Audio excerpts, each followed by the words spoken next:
always a great privilege to recognize graduating seniors. They've hit a milestone, and they've got a new round of life ahead of them that they've got to step out on. It's an exciting time of life. Just think, I don't know if you've really thought about it very much, but within 7 days, you're going to be a high school graduate. You're going to have another level of being out on your own. And it's also a time when you're making choices that are going to determine the course of your life for the rest of your life. And so it's so important to be making good choices even now. And it's an essential thing, I think, that we come to God's Word and we open it and we just ask, what does it have to say to someone in your circumstance? That's not to say that there's not going to be anything in this message for anyone else. I think there's plenty in here to guide all of us in making decisions in life. I remember years ago an advertisement for a truck line on TV, and they would say that the rules have changed. That you ought to expect something different. You ought to do something different. And graduation is sort of like that. And that might be something that you're anticipating. That you say, I'm going to be able to look at mom and dad and say, well, I'm out of high school now. Give me some freedom. Let me do this. Let me go there. You're going to have to set your own standards. There's not going to be someone standing over you all the time saying, do it this way. And so how should you handle this new freedom that you're entering into? And I know no other passage that speaks more directly to the situation you're in today than the Old Testament book of Daniel, the first chapter. Daniel chapter 1. We find here the record of 4 young men. They were transplanted from their homeland, the besieged little kingdom of Judah. And they went into the seductive, the exotic atmosphere of the very court of the king, King Nebuchadnezzar, of the powerful kingdom of Babylon. And there they found the basic values of their heritage as people of God challenged. They had to make some difficult choices about their lifestyle, about their future, how they were going to think about things, how they were going to live. And so there were big questions. Were they going to hold on to the faith? Were they going to keep following God the way they learned? Or were they going to bow to pressure? Were they going to fall to the allure of all that Babylon had to offer them and to leave their faith behind? Let's read the first 8 verses of Daniel chapter 1 this morning. In the 3rd year of the reign of Jehoiakim, king of Judah, Nebuchadnezzar, king of Babylon, came to Jerusalem and besieged it. And the Lord delivered Jehoiakim, king of Judah, into his hand, along with some of the articles from the temple of God.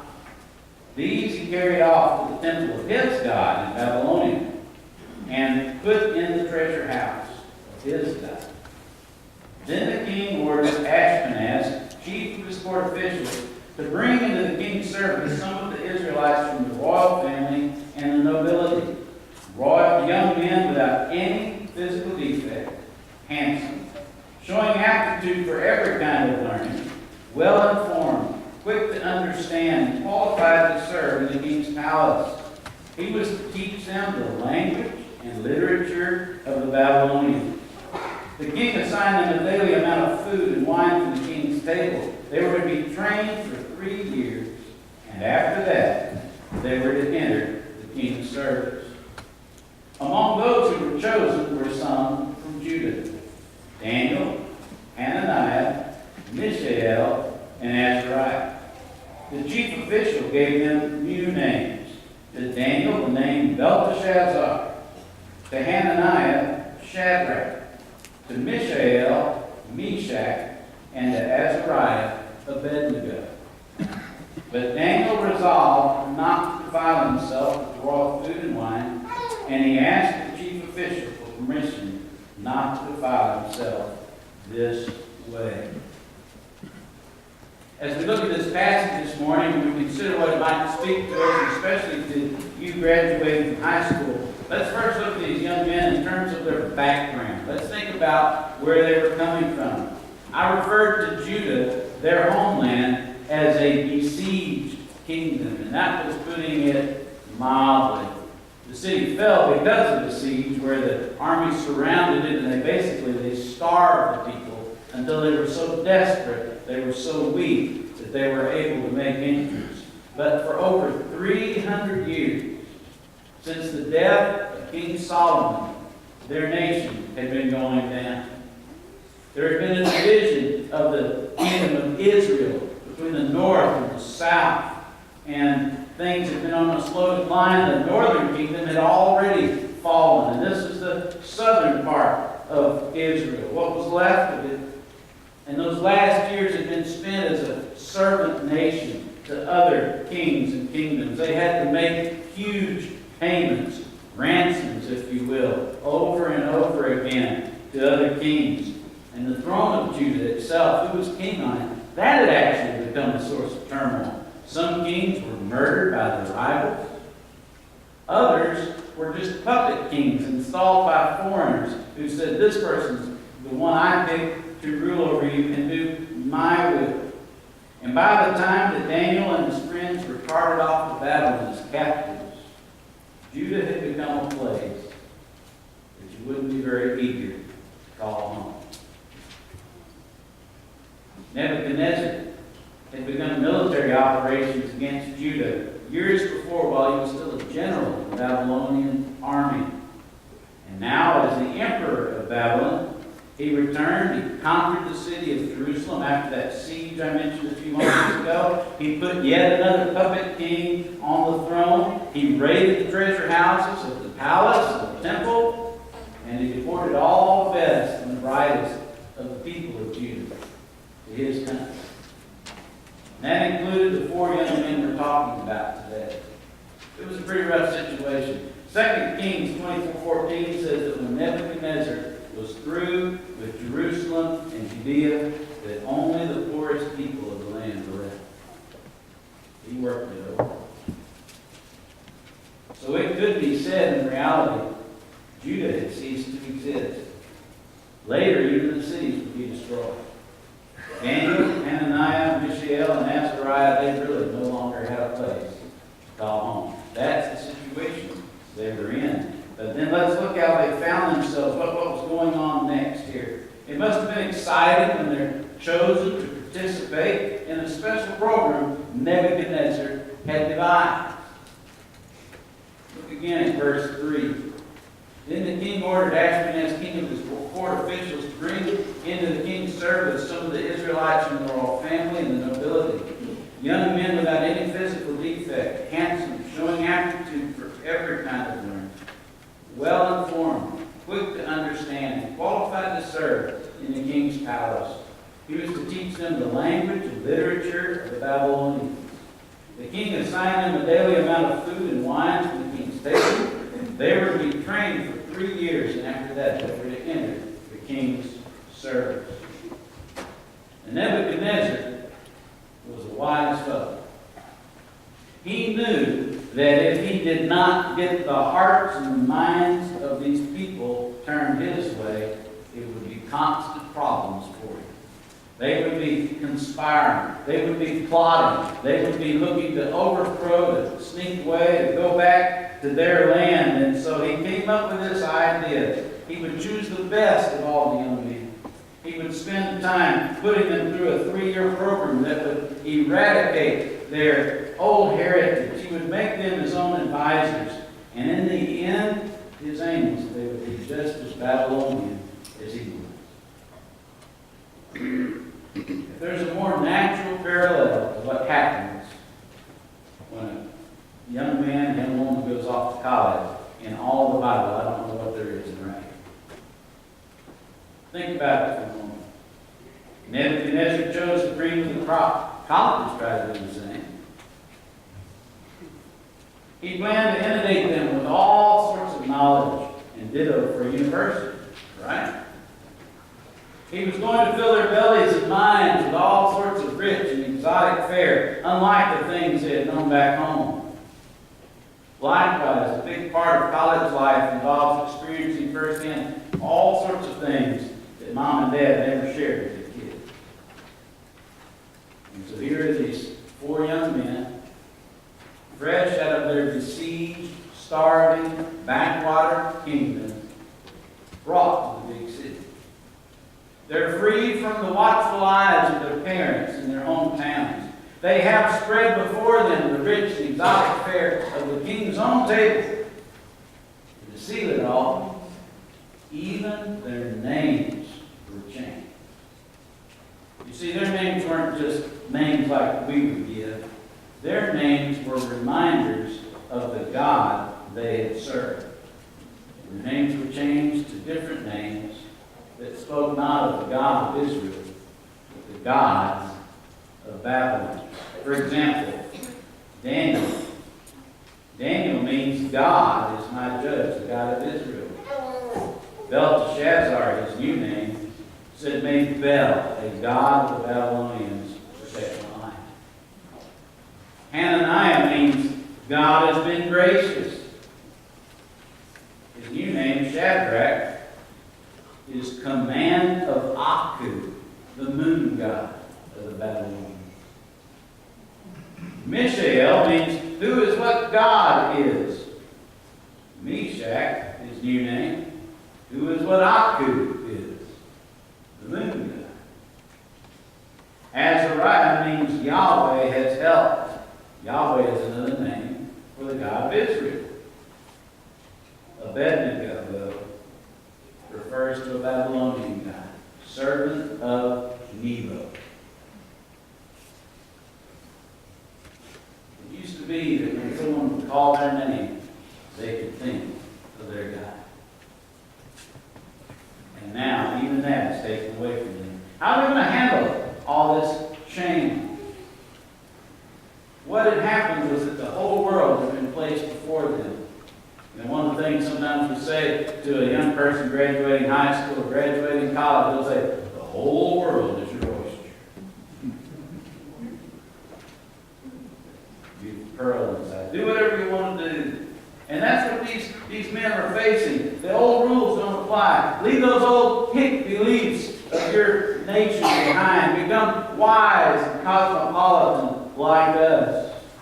Their position is so much like that of young graduates today going off to school or moving out on their own to join the workforce, family, friends, church, left behind. How are they going to handle that freedom? You seniors are coming to the point in life where you've long anticipated it. There's many new and exciting things out there to see and to do. Some of them, not all of them, but some of them are going to challenge you to leave the standards and beliefs that your parents have taught you. To compromise the convictions you learned in church and Sunday school. To do as everyone around you, it seems, are doing. You're going to have to choose what to do. Hopefully, like Daniel and Azariah, Mishael and Hananiah, you're going to make wise choices. Let's look at their situation. Let's see what their decision was. First, let's talk about the danger that was involved. The inherent danger in this opportunity for Daniel and his 3 friends to continue their education, to get on that fast track, to be a part of leadership in the government, was that their zeal to fit in, to become like those around them, would lead them to compromise their beliefs, to turn their back on God, what He had forbidden. The place you now stand, seniors, you've got thousands upon thousands of choices to make. And not all of them are easy to recognize for what they are. Under the guise of exciting new opportunities for wisdom, pleasure, freedom, power, wealth, behind them are lurking invitations to reject God's way, to live by the world's way. Oh, like these young men, not everything is bad. A college education is good, but if you aren't careful, some of the things that you're taught, that you're told, that are pushed upon you, will drag you down and turn you aside. What you got to do, just like they had to do, was they had to decide to recommit themselves to every day, not to defile themselves, not to defile yourself, not to drag yourself down into sin with what old Nebuchadnezzar was offering. That was Daniel's choice. He resolved. And it started over the food on the table, the food and the drink.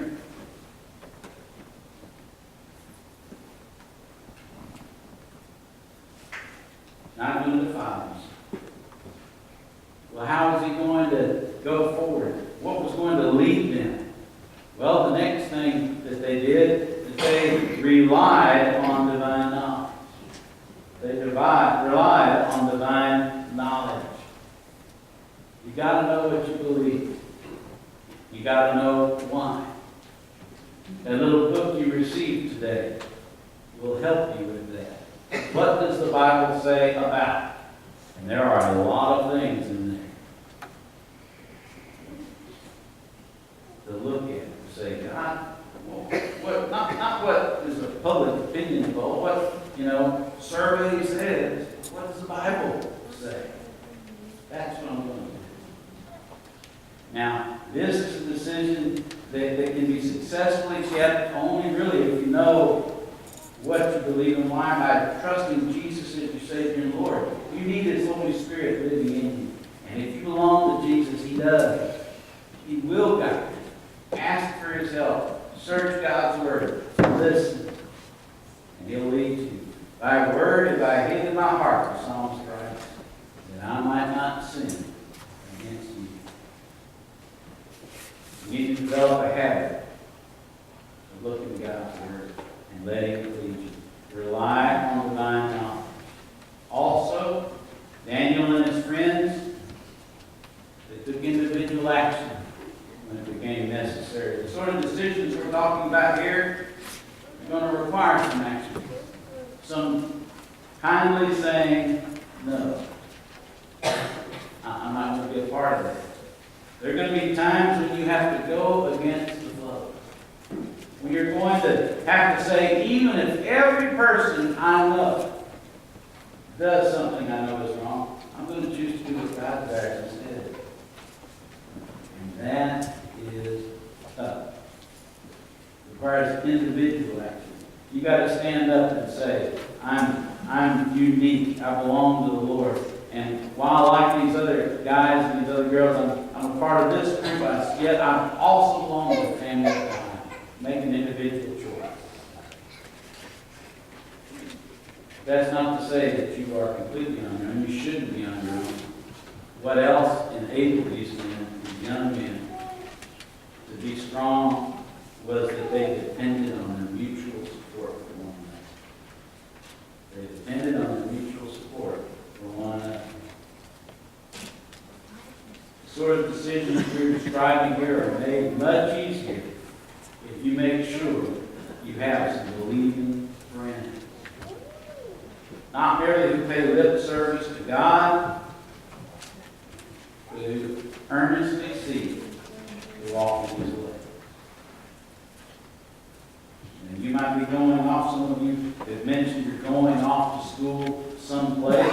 Others of you, maybe you're going to be seeing mom and dad and family at home every night. But especially those of you who go away and you begin to develop friendships. Unless you are intentional about seeking out fellow believers, fellow disciples, fellow people who are serious, just try to follow Jesus together, you're going to be weak. I don't know if Daniel or Hananiah or Mishael or Azariah would have stood really by themselves, not at that point in their lives, but they banded together. They banded together and they found strength in their common commitment to walk with the Lord. And I just tell you, you're going to find it much easier to stand for God's ways if you find others who will make a stand with you, who will encourage you. One good way to find that sort of person when you leave home and go away to work or school is to go find a Bible-believing church in that town and get involved. You know, you might never, after this next week, or after you move off to school in August, you might never live in Goliad again. You might never be really around here coming for holidays. That's me in my hometown of Smithville. The way that I am going to know that you're looking to find Christian friends to keep you strong is if here in the next few months we get a letter in the mail from some church in the city where you've moved, and it's a request for your membership that you're joining the church there. I know sometimes people, they say, oh, well, my heart's in Goliad, I want to keep my membership in Goliad. I've had that every church I've ever been a part of, every pastor. But you need to be a part of a church where you live. You need to join in. So think about that. Well, let's talk about some of the challenges you might face otherwise. For Daniel and his friends, the time to take a stand, as I already mentioned it was around the food and the beverages that the king was serving them. It was rich, it was well prepared, the best of chefs, but it violated the standards God had given the Hebrews, the people of Israel. They determined not to eat any of it. Today, your challenges might be a little different. Maybe you're going to get off to school and you discover that there is an attitude that whatever it takes to succeed at any cost, that's what you do. They're asking you to check your ethics of truth and honesty with the Lord. I don't care if everyone else in your class says, hey, so-and-so has a stolen copy of the test. And you're guaranteed to get everything right. Don't sell your soul for a 100.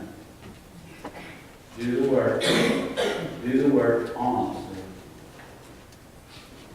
God can bless it.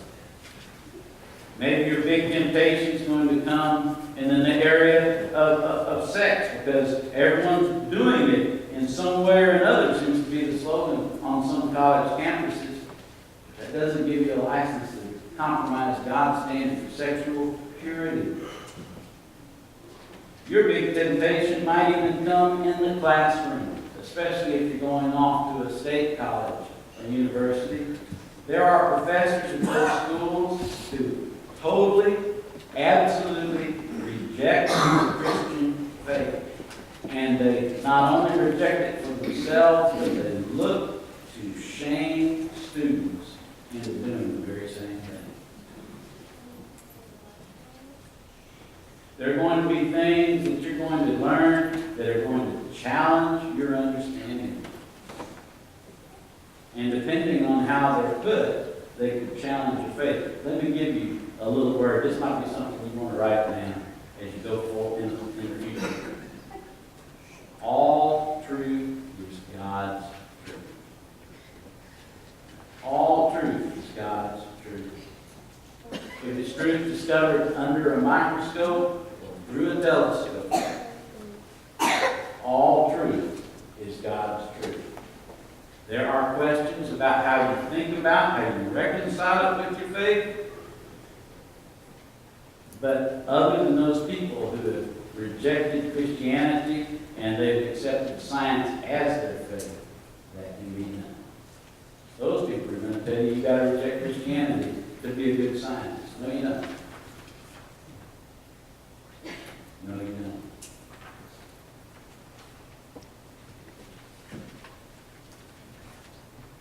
I think we're going to have to skip the results, Jason. We're running out of time.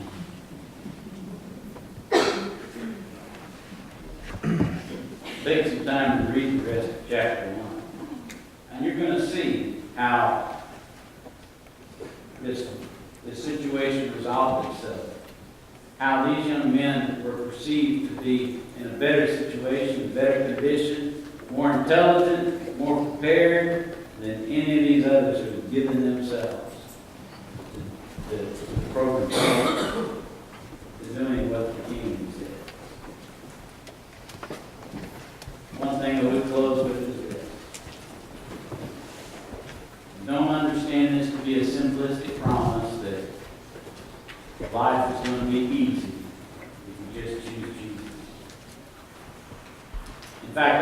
guarantee you, if you go off to college, life's going to get more difficult if you try to follow Jesus than it would be if you didn't.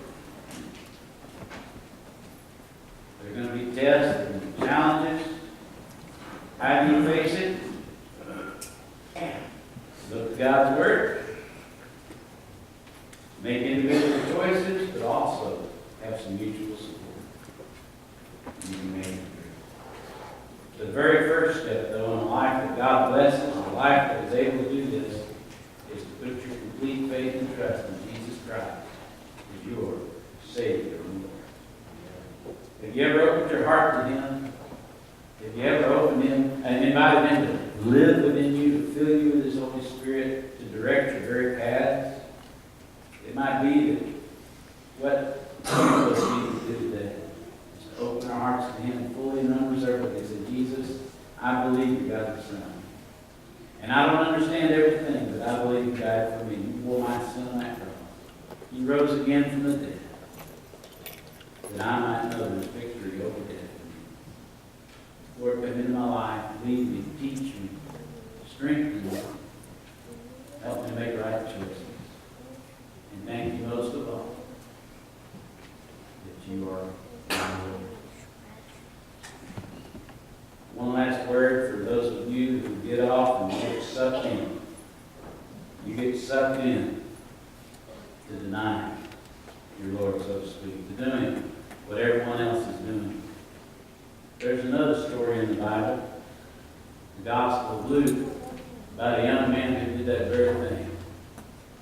He took the inheritance his dad gave him, and it says he went and he blew it on riotous living. That's old language for partying it up. Until he was desolate, desolate and broke. The story goes that one day the young man came to himself and he said, "What am I doing? Even the servants back in my father's house are better off than I am." And he resolved to go back to his dad, to confess, said, "Dad, take me back."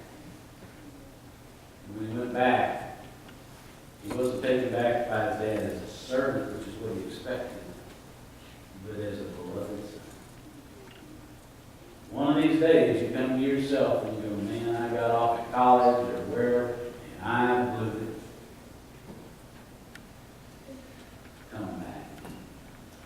Come back. God is merciful. Doesn't mean your life is going to have a whole lot of complications it would have had if you'd gone on the right path.